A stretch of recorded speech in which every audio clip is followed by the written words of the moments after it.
성도 여러분, 사랑입니다. 보이죠, 그죠? 우리 집에 펄럭여야 될 깃발이 무엇인가? 우리 집의 행복을 위하여 꼭 있어야 될 깃발이 뭔가?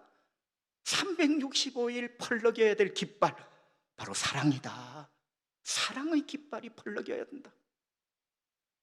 남편과 아내, 부모와 자식, 형제들까지도 사랑의 깃발이 그 관계 위에 펄럭일 때 행복하게 되는 거죠. 자, 그렇다면 지금부터 우리 집에 펄럭여야 될 사랑의 깃발, 그 사랑의 깃발에는 어떤 것이 있을까? 한 세 가지를 말씀을 드리려고 합니다. 여러분, 사랑은 절대로 추상적이거나 관념적이 아닙니다. 성경에 보면요, 사랑은 굉장히 구체적이에요. 그러니까 사랑이라는 단어는 하나인데 색깔이 여러 가지예요. 그러니까 필요할 때 빨강색 사랑, 노란색 사랑, 파란색 사랑이 필요한 거죠. 자, 답은 찾았어요. 주님, 우리 부모, 자식, 형제들 사이에 사랑의 깃발이 펄럭이는 이런 집이 되게 해주십시오. 첫 번째, 사랑의 깃발, 배려의 깃발입니다. 배려라는 깃발이 우리 집에 펄럭여야 된다. 서로 배려하는 거죠. 이건 배려는 사랑입니다. 사랑. 성도 여러분, 먼저 부부를 한번 생각해 봅시다. 남편과 아내죠. 남편은 남자고 아내는 여자입니다. 남편과 아내는 똑같은 사람이면서, 자 보세요, 똑같은 인간이면서 너무나 다릅니다. 제가 찾아오는 상담자에게 자주 하는 말이 있어요. 집사님, 아내라는 여자는 평생 공부를 해야 됩니다. 우리는 남자이기 때문에 아내라는 여자를 이해를 해야 됩니다. 그럼 굉장히 중요하거든요. 남자와 여자는 굉장히 다릅니다. 틀린 게 아니고 달라요. 신체 구조도 다릅니다. 분비되는 호르몬도 다릅니다. 여러분, 분비되는 호르몬이 다르기 때문에 감정선이 달라요. 남자가 느끼는 감정선과 여자가 느끼는 감정선이 굵고 가늘고 짧고 길고 다 다릅니다. 행동 양식도 다릅니다. 여러분, 부모 자식도 다릅니다. 달라요. 그리고 형제간도 다르죠. 어떤 작가가 가족을 이렇게 정의했습니다. 가족이란 다름에도 불구하고 다름과 함께 살아가는 사람이다. 나는 굉장히 중요한 정의라고 생각합니다. 가족은 여러분, 똑같아서 같이 사는 사람이 아니에요. 여러분, 가족은 모두 똑같습니까? 1초만 생각해 보세요. 다 다릅니다. 그런데 다 다르지만 함께 사는 사람이 가족이에요. 그러니까 가족이 위대한 거죠. 가족 아니면 누가 다른데 같이 삽니까? 가족이기 때문에 다 다르지만 함께 사는 거죠. 여러분, 이렇게 가족의 정의가 다름에도 불구하고 함께 살아가는 사람이라면 가장 중요한 사랑이 뭘까? 그게 배려입니다. 여러분, 배려는요, 똑같으면 할 필요가 없는 사랑이 배려예요. 다르기 때문에, 서로 달라서 가족으로 살아가기 때문에 필요한 사랑의 색깔이 배려입니다. 배려. 그 사람에게는 그렇게 배려하고 이 가족에는 이렇게 배려하는, 왜? 다르기 때문에. 탈무드에 등불을 든 남자 이야기가 나옵니다. 여러분도 한 번쯤은 들어봄직한 이야기예요. 자, 남자 A가 저 어두운 골목길에서 등불을 들고 걸어옵니다. 여러분, 요즘은 가로등이 있지만 탈무드가 쓰여졌던 2000년 전 가로등이 없죠? 골목길에 남자 A가 등불을 들고 걸어와요. 그런데 저쪽 긴 골목길 맞은편에 또 다른 남자 B가 걸어오고 있습니다. 그런데 남자 B가 가만히 보니 앞에서 등불을 들고 걸어오는 남자 A가 앞을 못 보는 맹인입니다. 그럼 참 의아하죠. 앞을 못 보는 맹인이 등불을 들고 걸어오는 거예요. 그래서 남자 B가 물었죠. 여보세요, 참 미안한데 당신은 앞을 볼 수 없는 맹인인데 왜 이 등불을 들고 이 골목을 걸어오냐고. 남자 A가, 이 맹인이 이렇게 대답을 합니다. 맞습니다. 나는 맹인입니다.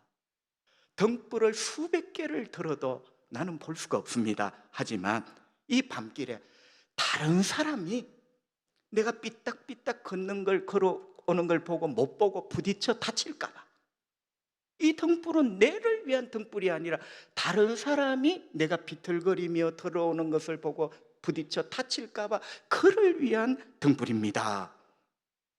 여러분, 이 탈무드 이야기 주제가 배려입니다. 이게 배려예요. 이게 배려예요. 나를 위하여 뭐 준비하고 요구하는 게 아니라 나의 아내, 나의 남편, 나의 부모, 나의 자식을 위하여, 그를 위하여 내가 등불을 기꺼이 드는 이 태도 말이죠. 이게 배려라는 사랑입니다. 그래서 여러분, 배려는 상대방의 처지에 서보는 겁니다. 아내를 너무 닥달하지 말고, 남편을 너무 닥달하지 말고, 부모와 자식을 너무 서운하게 하지 말고 그 사람의 입장에 서서 한번 보세요. 그 사람의 형편에 서서 한번 이해를 해보세요. 그래서 배려는 참 따뜻한 사랑이다, 이렇게 누군가가 정의를 했어요. 그 사람의 입장에서 그 사람이 다치지 않도록, 그 사람이 불편하지 않도록, 그 사람이 어깨를 부딪혀 넘어지지 않도록. 여러분, 어떠세요? 이런 배려하는 사랑이 우리 그리스도인에게 필요합니다. 사랑하는 성도 여러분, 축복합니다. 배려와 격려가 가득하여 여러분의 가족 엘리베이터가 날마다 위층으로 올라가기를 바랍니다. 행복의 위층, 따뜻함의 위층으로 올라가시기를 바랍니다. 거꾸로 나밖에 몰라 아래층으로 떨어지는 가정 한 가정도 없기를 바랍니다. 두 번째 사랑의 깃발, 친절의 깃발입니다. 그럼 친절이 사랑이에요. 서로 친절한 사랑의 깃발이 흘러가야 한다. 에베소서 4장 32절에 보면 우리 주님이 이렇게 말씀하셨어요. 서로 친절하게 하며. 아멘. 여러분, 제가 처음 신학교를 다니면서 깜짝 놀랐던 게, 성경에 왜 친절하라는 말이 있지? 이상했어요. 그럼 친절은 어디에서 합니까? 떡볶이 가게, 식당, 회사, 고객에게 친절해야지, 이런 말만 들었잖아요. 그런데 어느 날 눈이 딱 떠지는데 성경에 친절하십시오, 이 말이 있어요. 여러분, 알고 보니까 그 친절함이라는 말이 예의가 아니고 사랑이라는 다른 색깔이에요. 사랑의 다른 색깔이 때로는 친절이라는 색깔로 드러나는 거예요.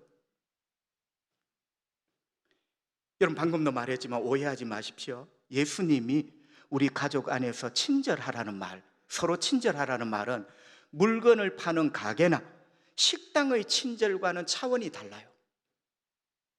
여기 친절은 여러분, 솔직하게 말해서 물건 팔기 위하여, 밥 한 그릇 더 팔기 위하여 친절한 거예요. 여러분을 공경하지 않습니다. 친절하여 밥 한 그릇 더 팔기 위하여 하는 거죠. 그러나 성경의 친절은 사랑이다. 여러분, 예수님의 친절하심을 한번 생각해 보세요. 제가 또 이런 말을 하니까 의아하죠. 목사님, 예수님이 친절하셨다는 말이 있습니까? 있어요. 여러분, 우리 성경은 경전이잖아요. 성경. 그래서 친절이라는 말이 조금은 세상적으로 통용되는 말이기 때문에 안 써요. 그 친절이라는 말이 성경에 오면 뭐가 되느냐? 인자하심. 여러분, 우리 주님의 인자하심이 사실은 우리 주님의 친절하심입니다. 놀랍지 않습니까? 우리 예수님은 너무나 우리를 향하여 친절하신 주님입니다. 여러분, 알고 보면 인자가 따로 있고 친절이 따로 있는 게 아니라 우리 주님이 인자하신 주님, 친절하신 주님, 그런 뜻이에요. 여러분, 친절하신 우리 예수님은 죄인을 찾아오십니다.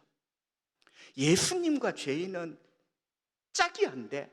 겁이 안 돼. 겁이. 우리가 잘 아는 말, 당신과 나는 겁이 안 되는데 괜히 만났다. 여러분, 그거는 치명타입니다. 예수님도요, 겁이 안 되는 죄인을 찾아가십니다. 만나 주십니다. 그들과 함께 식사를 하십니다. 그들의 형편에 주님은 가슴을 열고 공감을 하십니다. 그들의 형편을 살펴주십니다. 마지막에는 그들을 불쌍히 여겨주시고, 내 남편 불쌍히 여겨주고 아내 불쌍히 여기고, 그러면서 그들을 구원합니다. 치유해 주십니다. 삶을 일으켜 주십니다. 이 모든 말을 똘똘똘똘 손바닥에 말아보면 예수님의 친절하심, 여러분 가슴이 울리지 않습니까? 그 예수님의 친절하심 때문에 나 같은 인간이 구원을 얻은 거예요. 그러니까 이런 예수님의 친절하심, 이 예수님의 친절하심 같은 이 친절함이 가족 구성원 서로 간에, 여러분 성경은 일방적이지 않아요. 서로라고요. 서로. 그런데 여러분 어떻게 하면 친절한가요?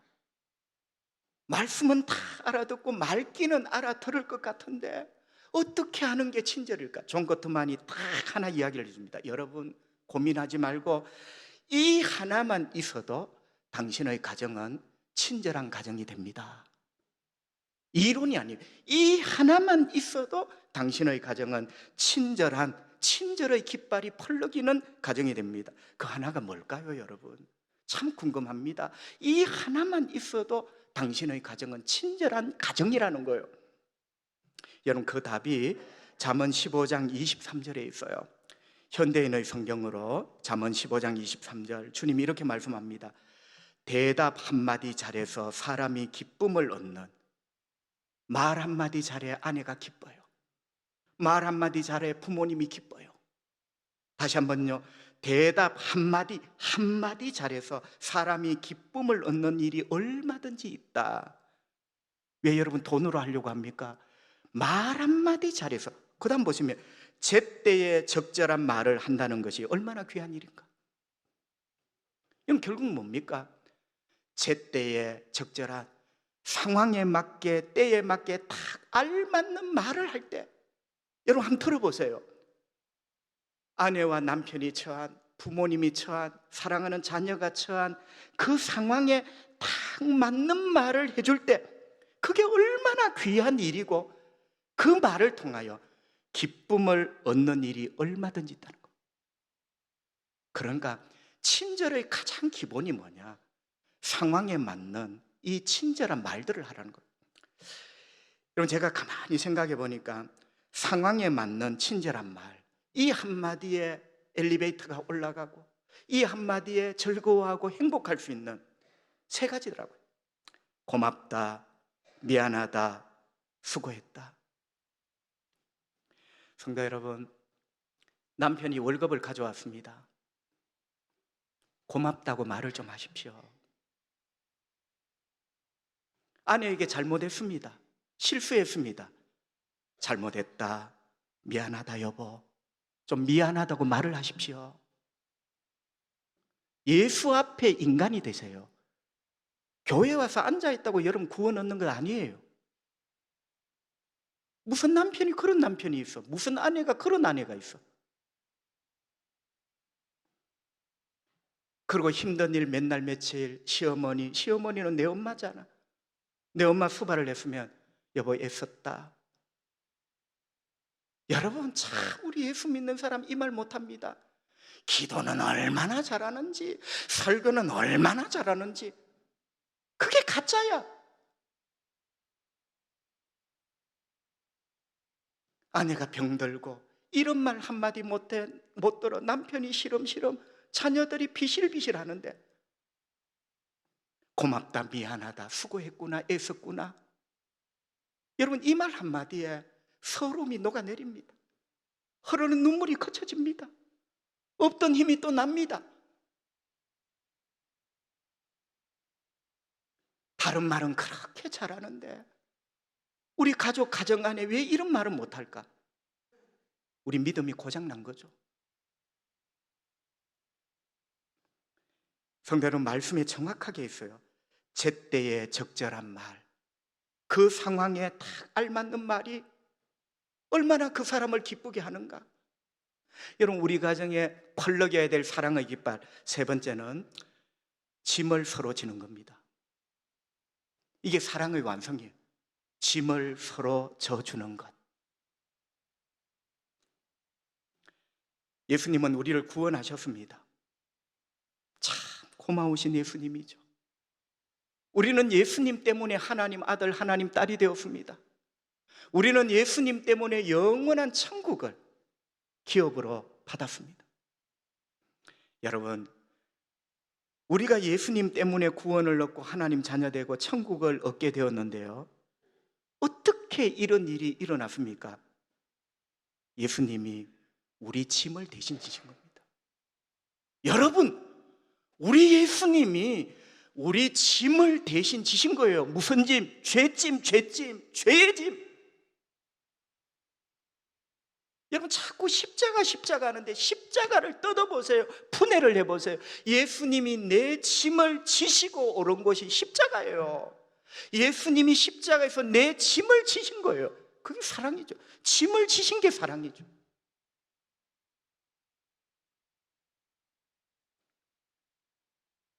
예수님이 나의 죄의 짐, 저주의 짐을 대신 지시고 십자가에서 죽으신 겁니다.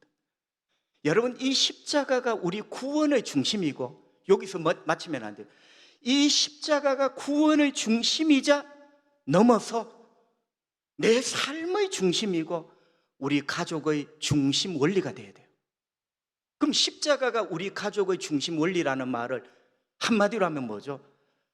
가족의 짐을 서로 져줘라. 여러분, 내가 믿기는 십자가를 믿어 구원을 받았는데 가족 가운데 전혀 십자가를 살지 않아. 아내가 짐에 깔려 죽든지 말든지, 남편이 짐에 깔려 숨을 쉬든지 못하든지, 그건 아니지. 말이 안 되지. 예수님처럼 우리 가족들이 서로 짐을 져야 한다.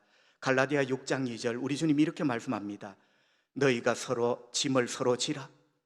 주님 말씀하시죠. 내가 지인의 말 아니에요. 너희가 짐을 서로 지라. 여기도 서로가 나오네. 왜 아내가 남편이 부모와 자식이 일방적으로 져요? 서로 져야 돼요. 그리하여 그리스도의 법을 성취하라. 성취는 완성, 완결편이거든. 그럼 그리스도의 법이 뭡니까? 그리스도의 법이 바로 사랑의 법이에요. 그러니까 이 말은 어려운 말 같지만 쉽습니다.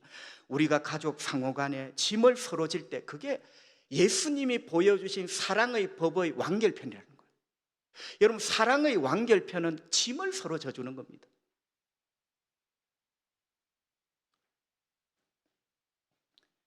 곰곰이 생각해 보면 가족은 짐의 공동체입니다. 가족은 서로에게 다 짐이 있습니다. 여러분, 우리가 천사가 아니에요. 완벽한 사람 아무도 없습니다. 완벽한 사람이 아무도 없다는 말 자체가 상대방이 보면 나에게는 짐 같은 것이 있는 거예요. 서로에게 다 짐이 있고, 그 다음이 중요합니다. 서로 각자에게 다 짐이 있는데 서로가 각자의 짐을 대신 져줄 수 있는 공동체. 가족 말고는 없습니다. 그리고 교회 공동체, 영적인 가족, 교회 말고는 없어요. 여러분, 가족이 아닌데 누가 짐을 져줍니까? 짐진 사람 옆에 오는 것조차도 싫은데. 여러분, 생각해 보세요. 우리 집의 아이는 태어나자마자, 미안하지만 아이는 태어나자마자 부모의 짐입니다. 그 자식은 태어나자마자 짐이에요. 아프고 열 오르고 사고치고, 평생 부모는 그 자식이라는 짐을 어떻게 해요? 집니다. 양육하고 케어하고. 보세요, 짐을 지는 거죠. 아내와 남편도 서로에게 짐입니다. 그 짐을 기꺼이 사랑으로 져주는, 그게 부부죠. 아프거나 병들 때 나도 따라 힘이 듭니다. 아내가 아프고 끙끙 앓는 모습을 보면 내 영혼도 끙끙 앓아집니다. 그럼 그게 뭡니까? 짐을 같이 지는 거예요. 아내가 아프고 남편이 아픈데 여러분은 행복합니까? 여러분, 알고 보면 다 짐을 지는 공동체가 우리 가족이다. 그리고 마지막에 나를 낳으신 부모님은 이제 거꾸로 되죠. 나중에 연로하여 힘이 떨어지고 병석에 눕습니다. 어쩌면 이 늙어가는 병든 부모는 튼튼한 자식에게 무거운 짐입니다. 그런데 자식은 이 짐을 부모를 사랑함으로 기꺼이 집니다. 이게 부모 공양하는 거예요. 보세요. 우리 인생은요, 태어나서 마지막까지 짐을 교대로 서로 지는 거예요. 이런 짐을 서로 지면서 가족임을 확인하는 거예요. 여러분, 짐을 서로 지지 않는데 그 가족이 진짜 가족, 여러분, 진짜 가족이 있고 가짜 가족이 있어요. 가짜 가족은 주민등록 등본에는 이름이 다 올려져 있어. 그러나 진짜 가족은요, 이런 짐을 서로 져주면서 진짜 가족임을 확인하는 거예요. 우리가 진짜 가족이구나.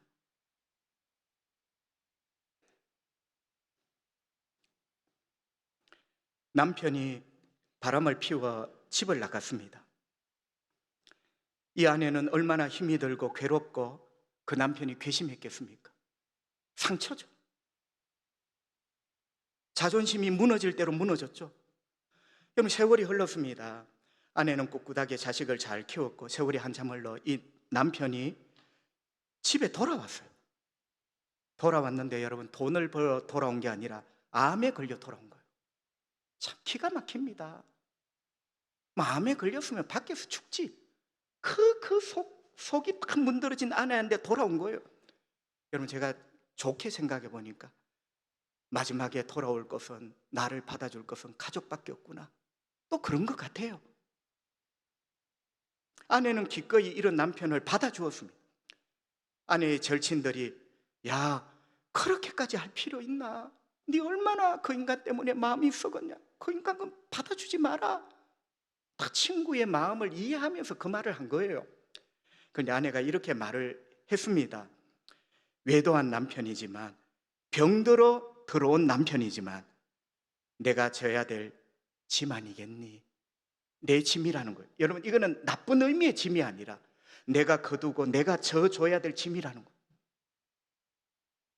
가슴이 뭉클했습니다. 여러분, 남편은 하나님 앞에 회개하고 아내에게 용서를 빌었습니다. 이 두 가지가 같이 돼야 돼요. 회개는 하나님께 하는 거고, 여기서 끝나면 안 돼요. 내가 상처를 줬던 사람에게 용서를 빌어야 돼요. 아니 여러분, 상처를 준 사람한테 용서를 빌어야지. 그게 진정으로 회개가 끝이 나는 거예요. 상처받은 사람은 그냥 있는데 하나님이 나를 용서하셨습니다. 참 꼴불견 예수쟁입니다. 누가 그래 가르칩니까 여러분? 누가 그래 가르칩니까? 하나님 앞에 하는 회개는 회개고 아내 앞에 용서를 빌었어요. 여보, 미안하다. 너무 잘못했다. 그리고 마지막에는 늘 아내의 손을 잡고, 고맙다. 나 같은 인간을 거두어줘서 여보 너무 고맙다. 그렇게 석 달 뒤에 죽었어요. 실합니다. 여러분, 우리 교회도 이런 귀감이 될 만한 분이 한 두 분 있어요. 내가 실명은 못 밝힙니다. 이 비슷한 이야기의 주인공이 되는 분이 있어요. 내가 그분만 보면요, 머리가 숙여져요. 참 귀한 분이구나. 참 귀한 분이구나. 성도 여러분, 우리 가정, 우리 가족 죽을 힘을 다해 지켜낼 수 있기를 바랍니다. 지켜내야죠. 마지막 말씀, 오늘 행복에 겨운 이 여자, 당신의 사랑의 깃발이 내 위에 펄럭이고 있네요. 오늘 주님이 우리에게 우리 가족 위에 펄럭여야 될 세 가지 사랑의 깃발을 말씀해 주셨어요. 배려의 깃발이 펄럭이도록 하십시오. 친절한 깃발이 펄럭이도록 하십시오. 서로 짐을 져주는 깃발이 펄럭이도록 하십시오. 복된 저와 여러분의 가족이 되기를 주님의 이름으로 축복합니다.